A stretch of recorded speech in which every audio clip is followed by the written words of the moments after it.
வெண்ணிப்போர் தமிழர்களோட வரலாறில் நடந்த மிக முக்கியமான போர்களில் ஒன்று. இது வெறும் சாதாரணமான போர் கிடையாது. போரில் வெற்றி பெற்ற மன்னனையும் வீர மரணம் அடைந்த மன்னனையும் ஒருங்கே போற்றி புகழக்கூடிய போர் தான் இந்த போர். ஏறத்தாழ 2000 வருஷத்துக்கு முன்னாடி நடந்த இந்த போர் எந்த இடத்துல நடந்துச்சுன்னா, தஞ்சாவூருக்கு 24 கிலோமீட்டர் தூரத்தில் நீடாமங்கலம் பக்கத்தில் வெண்ணிப்பரந்தலைன்ற இடத்துல தான் நடந்துச்சு.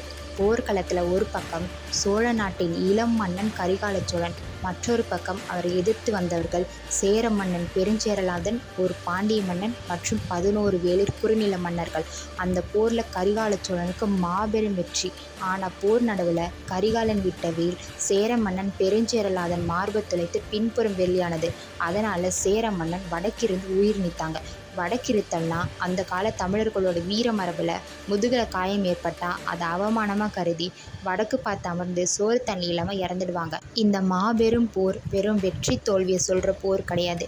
வீரத்துக்கும் மானத்துக்கும் தமிழர்கள் கொடுத்த மதிப்பை சொல்லும் போர். இதை புறநானூரில் வெண்ணிக்குயத்தியார்ன்ற பெண் புலவர் ரொம்ப அழகாக ஒரு பாடலில் பாடியிருப்பாங்க.